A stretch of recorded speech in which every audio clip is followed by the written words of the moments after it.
तो कैसे हो बच्चों? पढ़ाई बहुत अच्छे से चल रही होगी।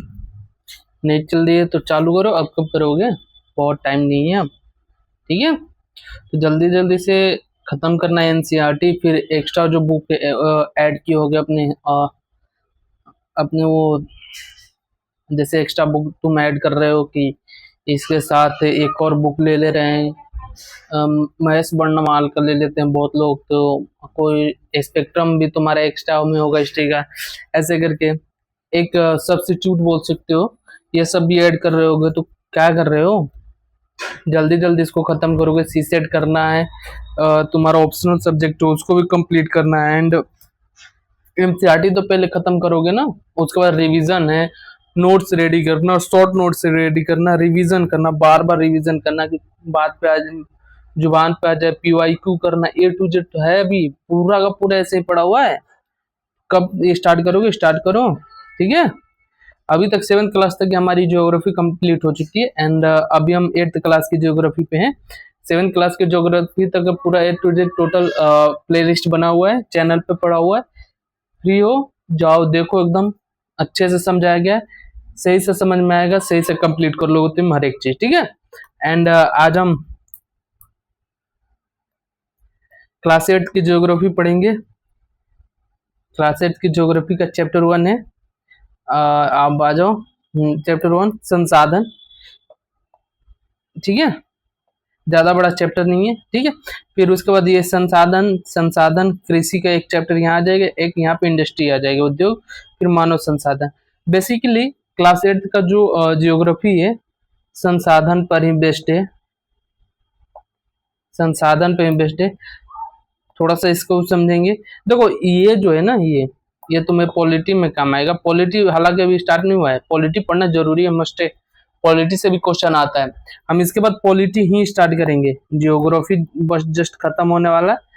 8th 9th एंड 10 11 12 जल्दी जल्दी इसको खींच लेंगे हम, क्योंकि ज्यादा बड़ा बड़ा चैप्टर भी नहीं है। एंड कुछ ज्यादा इंपॉर्टेंट पॉइंट भी नहीं है इसमें। ज्यादा इंपॉर्टेंट वाले पॉइंट पर हम ज्यादा फोकस करेंगे, वही चैप्टर को ज्यादा अच्छे से पढ़ाने की कोशिश करेंगे, ठीक है। इसके बाद हम स्टार्टिंग करेंगे पॉलिटी। और ये जो है ना प्रस्तावना, संविधान, इसके बारे में जानना बहुत जरूरी है तुम लोगों का। एंड अभी जो प्रोटेस्ट जस्ट चल रहा है सीजेपी को लेके, एंड उसके लिए एक डेडिकेटेड वीडियो ला रहे हैं। उस पर क्या होना चाहिए, तुम्हारा क्या मत होना चाहिए, दोनों तरफ से देखना चाहिए। एंड बांगचुक जी जो हैं वो अभी भूख हड़ताल पे हैं, तो उनके लिए तो संवेदना है, लेकिन बहुत सारी ऐसी बातें हैं जो करेंगे हम नेक्स्ट वीडियो में करेंगे, उसके लिए स्पेशल वीडियो लाएंगे। अभी जस्ट बिस्को प्रोटेस्ट के लिए बोल रहे हैं ज्वाइन होने के लिए, तो देखते हैं, उसके पहले ही वीडियो हम ला देंगे, ठीक है।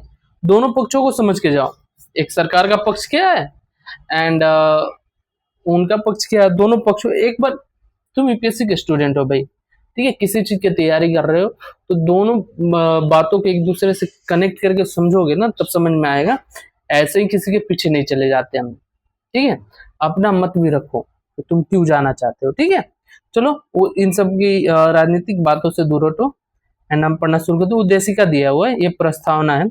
हम भारत के लोग भारत को एक संपूर्ण प्रभुत्व संपन्न समाजवादी पंथ निरपेक्ष लोकतंत्रात्मक गणराज्य बनाने के लिए तथा उसके समस्त नागरिकों को सामाजिक, आर्थिक एवं राजनीतिक न्याय, विचार, अभिव्यक्ति, विश्वास, धर्म और उपासना की स्वतंत्रता, प्रतिष्ठा और अवसर की क्षमता प्राप्त कराने के लिए तथा उन सब में व्यक्ति की गरिमा और राष्ट्र की एकता और अखंडता सुनिश्चित करने वाली बंधुता बढ़ाने के लिए दृढ़ संकल्प होकर अपनी इस संविधान सभा में आज तारीख 26 नवंबर 1949 ईस्वी को एकता द्वारा इस संविधान को अंगीकृत, अधिनियमित और आत्मार्पित करते हैं। इसको तो तुम जब कोई चैप्टर पढ़ो ना, स्टार्टिंग में एनसीईआरटी में दिया रहता है चैप्टर में, हर बुक के जितने बुक है एनसीईआरटी के, उसमें स्टार्टिंग में ही दिया होगा। तुम एक बार पढ़ ही लिया करो, जब बुक स्टार्ट करो ना पढ़ने के लिए, तो एक बार ये पढ़ने के ट्राई कर ही लो, क्योंकि ये पढ़ने से क्या होगा ना, ये तुम्हें याद हो जाएगा। और इससे क्वेश्चन आते हैं भाई, इससे क्वेश्चन लिटरली क्वेश्चन आते ही आते हैं, तुम्हें आइडिया भी रहेगा इससे, ठीक है। चलो एकदम इजीली क्वेश्चन आते हैं इससे। चलो हम स्टार्ट कर रहे हैं क्लास 8 का ज्योग्राफी का चैप्टर 1 है संसाधन से बेस्ड रहिए। एंड यहाँ पे अब सामने दिख रहा है ये पूरा का पूरा एक स्टोरी दिया हुआ है। स्टोरी से हमें उतना मतलब नहीं है, स्टोरी का मेन पॉइंट हम सोचते हैं कि एक मोना और राजू अपने घर की सफाई करने में अपने मतलब माता जी का हेल्प करते हैं।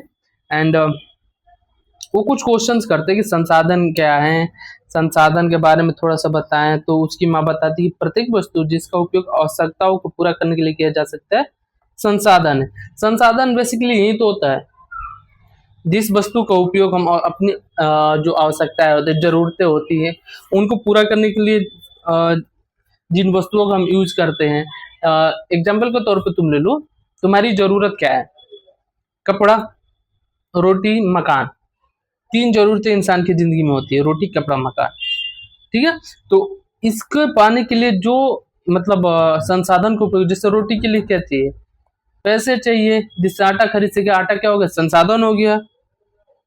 बस वही चीज कि जो प्रत्येक वस्तु जिसका उपयोग अपने आवश्यकताओं को पूरा करने के लिए किया जा सकता है, वो क्या है? संसाधन। ठीक है, अब पूरा चारों ओर से निरीक्षण वो करते हैं। एंड उसमें बोलते हैं कि हर एक चीज के बारे में, कि सब्जी है वो भी संसाधन है फिर, क्योंकि वो भी हमारी जरूरतें पूरा करती है। साबन साबुन हो गया, या बाल्टी हो गया, लोटा हो गया, एक्सेट्रा जितना चीज तुम देख सकते हो सब संसाधन ही। ठीक है, तो फिर उसके बाद आगे आते हैं। देखो, जल, विद्युत, रिक्शा, सब्जी और पाठ्य पुस्तक सभी में कुछ एक जैसा क्या है? सभी हमारे उपयोग में आ रही है, इसलिए वो संसाधन है। ठीक है, उनमें सभी वस्तुओं का उपयोग आपके द्वारा किया गया है। ठीक है, इसलिए वो उपयोगी है। एक वस्तु अथवा पदार्थ की उपयोगिता अथवा प्रयोज्यता उसे एक संसाधन बनाते। प्रयोज्यता मतलब प्रयोग में लाने की उद्देश्य क्या है, प्रयोग में लाया जा सकता है वो चीज। ठीक है, प्रयोज्य। ठीक है, फिर राजू एक अपनी मम्मी से फिर क्वेश्चन करता है कि कोई भी वस्तु संसाधन कैसे बनती है फिर? ठीक है, तो उसकी माँ बताती है कि कोई भी वस्तु संसाधन तब बनती है जब वस्तु का मूल्य, जब किसी वस्तु का मूल्य होता है। ठीक है, जैसे आटा, कोई आटा हम जिससे बोलते हैं, एग्जाम्पल के तौर पे आटा एक संसाधन। संसाधन कैसे है? आटा का एक फिक्स प्राइस है, जैसे 80 रुपीज के जी आटा हो गया। अभी पाकिस्तान में जो 200 रुपये के जी चल रहा है, इसका एक प्राइस है आटा का। समझ रहे हो? आटा का एक प्राइस है। अब जब किसी चीज की प्राइस होती है ना, जिस चीज की प्राइस होती है वो एक संसाधन है। मानो एक संसाधन है, मानो की भी एक प्राइस है। अब तुम ऐसे समझो, तुम जॉब करने जा रहे हो। ठीक है, तुम्हारी जॉब लगी 18,000 रुपये पर मंथ। तुम्हारी प्राइस हो गई कि तुम पर डे आओगे, 8 घंटे के लिए एक जॉब करोगे, 18,000 लोगे तुम महीने के एक दिन में। ठीक है, एक महीने तुम 8-8 घंटे काम किए तो 18,000 तुम्हारी प्राइस होगी वो। तो मानो इस तरह हो गया क्या? संसाधन। ठीक है, इसका प्रयोग अथवा उपयोगिता इसे मूल्य प्रदान करते हैं। सभी संसाधन मूल्यवान होते हैं। ठीक है, मूल्य, मूल्य का अर्थ महत्व होता है। मूल्य का अर्थ महत्व होता है कैसे? जैसे एग्जाम्पल के तौर पर कोई गिलास तुम खरीदने जा रहे हो, एक गिलास वहीं पर 10 रुपए का है, एक गिलास वहीं पर 100 रुपए है। ठीक है, अब डिपेंड करता है, तुम 10 वाला ले रहे हो तो थोड़ा सा डाउन उसका बनावट होगा जो, एंड उस पे जो क्या बोलते उसको, ग्लास स्टील का जो होता है ना, स्टील की क्वालिटी उसकी कम होगी। एंड जो 100 रुपये ले रहे हो उसका जो होगा, स्टील होगा, उसका बनावट होगा, वो थोड़ा डिफरेंट होगा। ठीक है, तो उसका क्या होता है? महत्व होता है। कुछ संसाधनों का आर्थिक मूल्य होता है। ठीक है, कुछ संसाधनों का आर्थिक मूल्य होता है पैसे। ठीक है, जबकि कुछ संसाधनों का आर्थिक मूल्य नहीं होता। उदाहरण के तौर पर ले लो, धातुओं का आर्थिक मूल्य होता है, जैसे सोना, चांदी हो गया, एंड हीरा हो गया, इस सब का आर्थिक मूल्य होता है। लेकिन एक मनोरम भूदृश्य का आर्थिक मूल्य नहीं होता। मनोरम भूदृश्य, जैसे सजा दिया गया, कहीं का पार्क सजा दिया जा रहा है, सामने से दिख रहा हो तुम, अच्छा लग रहा है, वो भी एक संसाधन है, लेकिन उसका कोई प्राइस नहीं होता है। आर्थिक मूल्य जो पैसे उसे देखा जाए वो। ठीक है, परंतु ये दोनों संसाधन महत्वपूर्ण है और मनुष्य की आवश्यकताओं को पूरा करते हैं। ठीक है, पेटेंट के बारे में यह दिया गया है।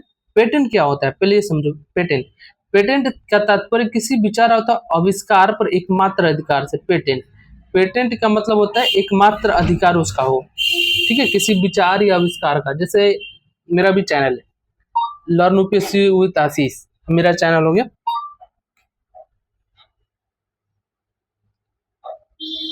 एक सेकंड बोल।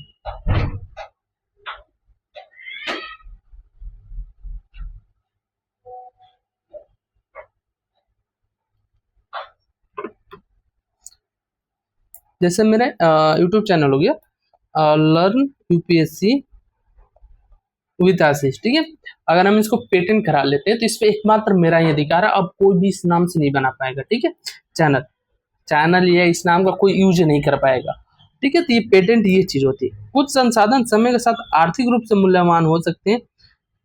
आपकी दादी के घरेलू नुस्खों का आज कोई वाणिज्यिक मूल्य नहीं है, लेकिन यदि वे पेटेंट करने के उपरांत मेडिकल फर्म द्वारा बेचे जाते हैं तो वे आर्थिक रूप से मूल्यवान हो सकते हैं, ठीक है। चलो अब शब्दावली में एक प्रौद्योगिकी के बारे में बताया। प्रौद्योगिकी क्या होती है? टेक्नोलॉजी, किसी कौशल करने अथवा वस्तु बनाने में न्यूनतम ज्ञान का अनुप्रयोग प्रौद्योगिकी है। किसी कौशल करने अथवा वस्तु बनने में न्यूनतम ज्ञान का अनुप्रयोग ही प्रौद्योगिकी कहलाती है, ठीक है। समय और प्रौद्योगिकी दो महत्वपूर्ण कारक हैं जो पदार्थों को संसाधन में परिवर्तित कर सकते हैं। दोनों लोगों की आवश्यकता से संबंधित है। लोग स्वयं ही सबसे बड़े महत्वपूर्ण संसाधन है, ये भी सही है। लोग खुद ही, समय प्रौद्योगिकी दो चीज हो गई, एक टाइम एक टेक यानी टेक्नोलॉजी। दो ऐसी चीज है ना, किसी भी पदार्थ को संसाधन में परिवर्तित करने की सबसे आवश्यक चीज होती है। समय आने पर ये प्रौद्योगिकी और टाइम मिलके किसी भी चीज को किस चीज में, संसाधन में परिवर्तित कर सकते हैं, ठीक है। ये लोगों के विचार, ज्ञान, आविष्कार, खोज ही है, ठीक है।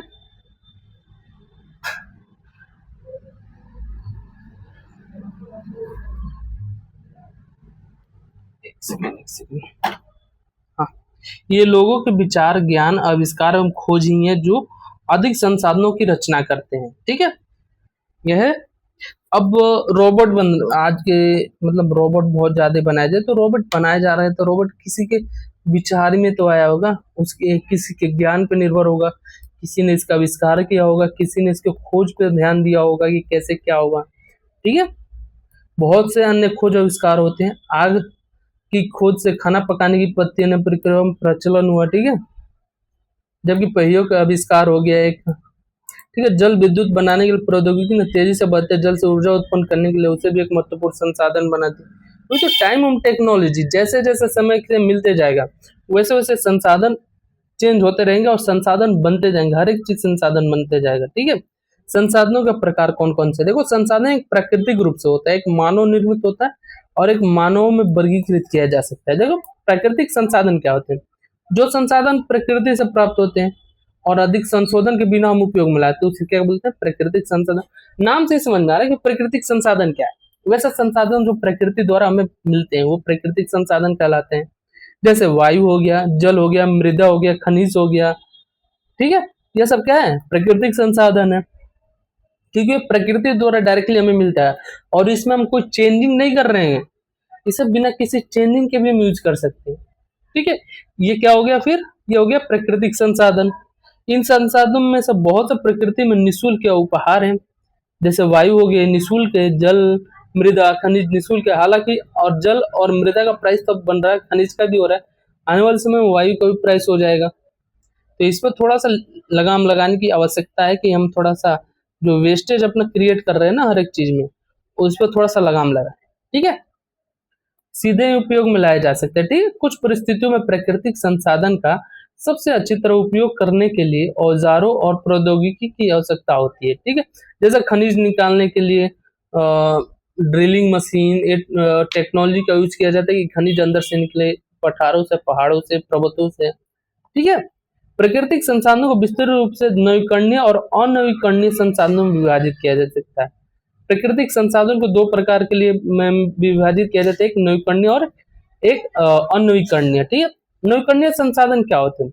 नवीकरणीय संसाधन वो होते हैं जो शीघ्रता से नवीकृत अथवा पुनः पूरित हो जाते हैं। जो शीघ्रता से नवीकृत हो जाते हैं और पुनः पूरित हो जाते हैं क्या कहलाते हैं? नवीकरणीय। नाम से समझ में आ रहा है, नवीकृत हो जाए वैसा संसाधन जो शीघ्रता से नवीकृत हो जाए, नवीकरणीय संसाधन, ठीक है।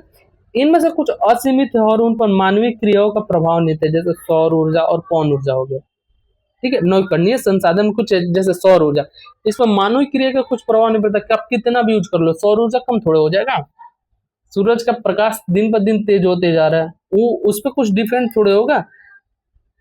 मानव का कुछ इफेक्ट उस पर थोड़े होगा, ठीक है, पवन ऊर्जा जैसे वही हो गया, लेकिन फिर भी कुछ नवीकरणीय संसाधन जैसे जल हो गया, मृदा हो गया और वन, ये तीन चीज, ये नवीकरणीय संसाधन ऐसे हैं ये जिसे लापरवाही से यूज करने पर इनके भंडारण जो होते हैं ना प्रभावित हो सकते। कैसे? जल का हम मिसयूज करें, अगर जल का जो है ना वो मिसयूज हम बहुत ज्यादा करना स्टार्ट कर दें तो जल आने वाले समय में खत्म हो जाएगा, जो अभी दिख रहा है करंटली सिचुएशन। जल बहुत मात्रा में भूस्तर भूजल जो है ना बहुत मात्रा में डाउन होते जा रहा है, मृदा के कटाव बढ़ते जा रहा है, एकदम से मृदा क्षीण होते जा रही है, उपजाऊ कम होते जा रही है। एंड वन वन के लापरवाही किया ही जा रहा है, बहुत सारे वन को काटा जा रहा है, दिन पर दिन काटे जा रहे हैं, ठीक है। तो इतना भी मॉडर्नाइजेशन यानी आधुनिकीकरण में नहीं प्रवेश करना चाहिए ना कि हमारा फ्यूचर सेफ ही ना रहे, हम फ्यूचर को सेव करने जाए और फ्यूचर ही ना रहे हमारा, क्या सेव करने से फायदा हो। किया गया उपयोग उनके भंडार को प्रभावित कर सकता है। जल असीमित नवीकरणीय संसाधन प्रतीत होता है, ठीक है। फिर भी जल की कमी और प्राकृतिक जल स्रोतों का सूखना आज विश्व में बहुत से बड़े भागों में समस्या है, ठीक। अनवीकरणीय संसाधन वे संसाधन जिनका भंडारण क्या है, सीमित है। भंडार के एक बार समाप्त होने के बाद उन्हें नवीकृत अथवा पुनः पूरित होने में हजारों वर्ष लग सकते हैं। यह अवधि मानव जीवन की अवधि से बहुत अधिक है। अनवीकरणीय संसाधन वैसे संसाधन है जिसका भंडारण बहुत सीमित है यानी लिमिटेड है, ठीक है। अगर एक बार ये अनवीकरणीय संसाधन जो है एक बार खत्म हो जाए ना तो इनकी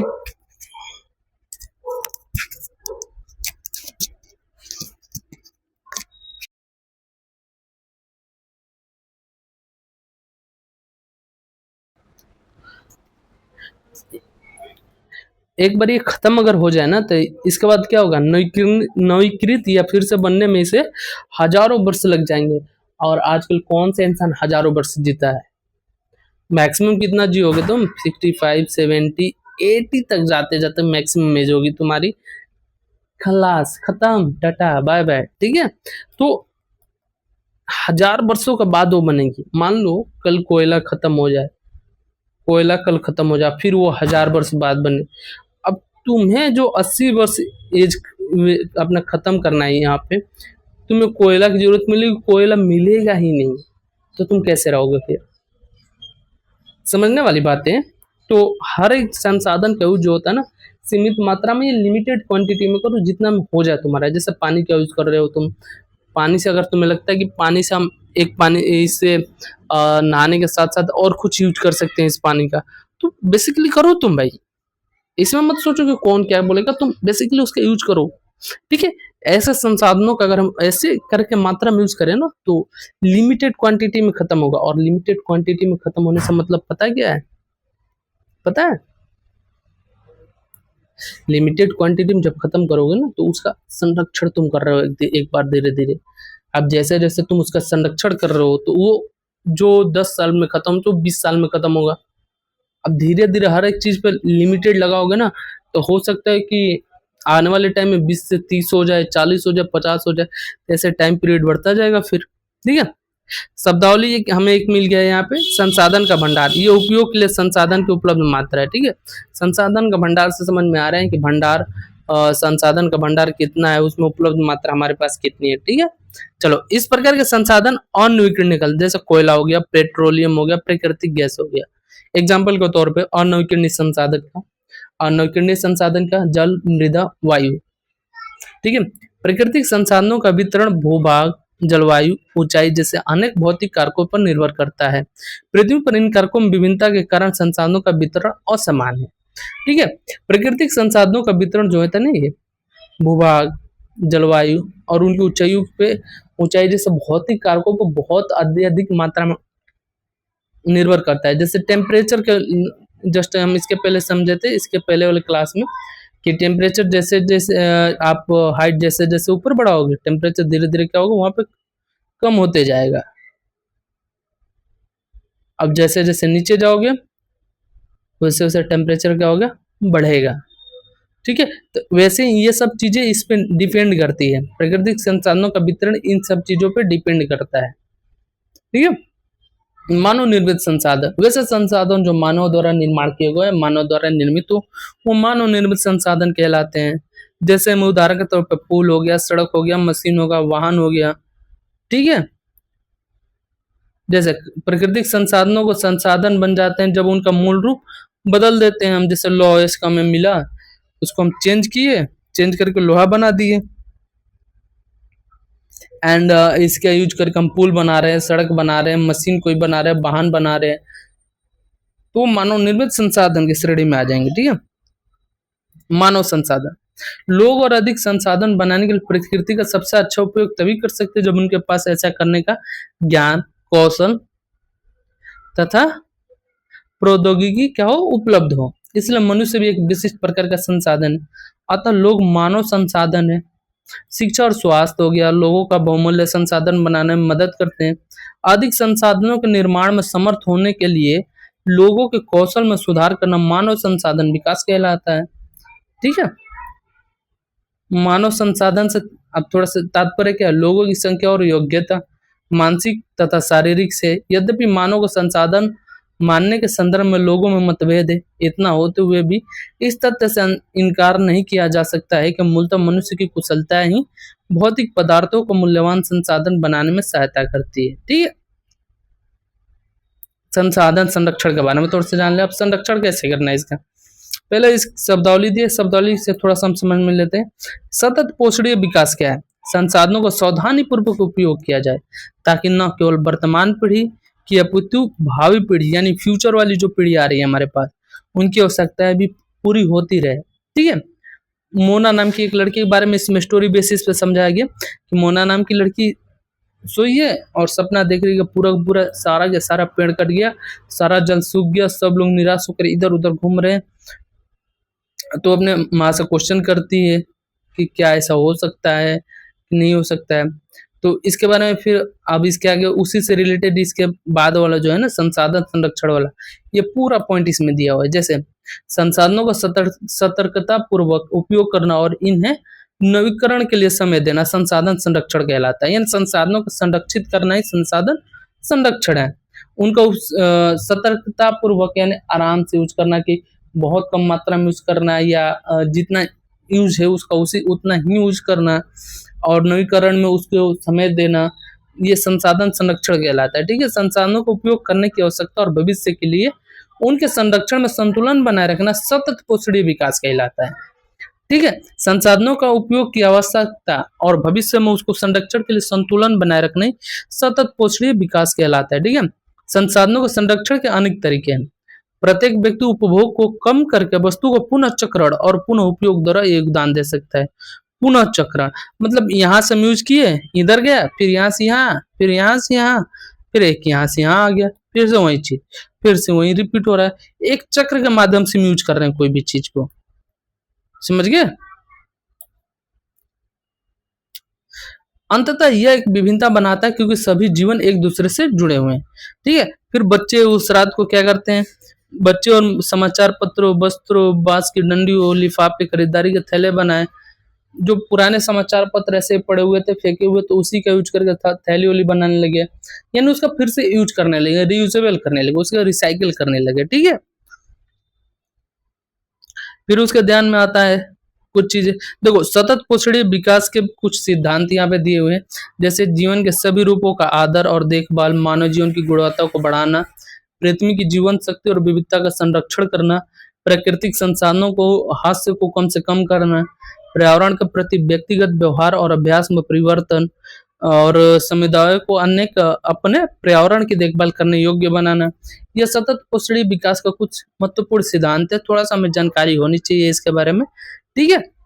एंड फिर वो सब एक साथ मिल के कुछ शपथ लेते हैं कि हम व्यर्थ में घर का विद्युत बर्बाद नहीं करेंगे, जल बर्बाद नहीं करेंगे, एंड कोयले से जो मिलती है ये सब, हर एक बूंद मूल्यवान होता है जल का, ये सब बातें करते हैं वो कि कैसे हम सेव कर सकते हैं, संसाधनों का लिमिटेड यूज कर सकते हैं हम, एंड ज्यादा व्यर्थ नहीं करेंगे, ये सब चीजों पर बात करते हैं, ठीक है। हमारी पृथ्वी और इस पर निवास करने वाली लोगों का भविष्य पेड़ पौधों और परितंत्र की सुरक्षा और संरक्षण से जुड़ा है। अब तक सुनिश्चित करना हमारा कर्तव्य हो जाता है कि सभी नवीकरणीय संसाधनों का उपयोग सतत पोषणीय हो, ठीक है, सतत पोषणी हो, इस पे फोकस करना है, ठीक है। एंड पृथ्वी पर जीवन की विविधता सुरक्षित की जाए, प्राकृतिक पर्यावरण तंत्र की हानि कम से कम की जाए, ठीक है। एंड इसी के साथ ये चैप्टर खत्म हो गया तुम्हारा। ये सारा क्वेश्चन आंसर्स है, ये तुम्हें कंप्लीट करने हैं क्वेश्चन आंसर्स, ये पूरा, ये इतना भी नहीं करना है तुम्हें, बस ये करना है कि ये वाला पार्ट तुम एक बार कंप्लीट कर लो, कि बाकी जो पॉइंट हम पढ़ाए ये पॉइंट तुम्हें इंपॉर्टेंस जो मिल जाए इसमें वो लिख सको तुम, बाकी ये कर सको तो कर लो ये भी एक, ठीक है। बस ये, इसके ज़्यादा, इससे ज़्यादा नहीं करने की आवश्यकता है, ठीक है। जो भी क्वेश्चन तुम्हें नहीं समझ में आए करने के लिए, या चैप्टर में कुछ प्रॉब्लम आए पढ़ने के बाद, ये वाला पॉइंट तुम्हें नहीं समझ में आ रहा तो तुम्हें करना क्या है, कमेंट बॉक्स ओपन है, नीचे देखोगे ना, नीचे एक कमेंट बॉक्स ओपन है, तो उसमें क्वेश्चन नंबर क्लास लिख दो कि इस क्लास का है, इस चैप्टर का ये क्वेश्चन नंबर है, ये नहीं समझ में आ रहा हमें, देन उसके लिए सेपरेट वीडियो प्रोवाइड कर दी जाएगी, या उसका सॉल्यूशन तुम्हें दे ही दिया जाएगा, ताकि उसमें तुम्हें अच्छे से वाला पॉइंट समझ में आ जाए, ठीक है। एंड यहाँ तक आ गए हो तो वीडियो को करो लाइक, एंड नए हो तो चैनल को मारो सब्सक्राइब, ठीक है। क्रियाकलाप के तौर पर यहाँ देखो, रहीमन पानी रखी है, बिनु पानी सब सुन, पानी गए न उबर मोती मानुष चुन, ठीक है, मोती मानुष चुन, ठीक है। इसी के साथ ये देखो सेकंड चैप्टर हम कल के जो वीडियो सेशन होगा, जो लेक्चर आएगा उसमें हम इस पर डिस्कस करेंगे, ठीक है। तब तक चैप्टर 1 एक बार तुम कवर करो, कंप्लीट करो, जो नहीं समझ में आ रहा हो बताओ हमें, ठीक है।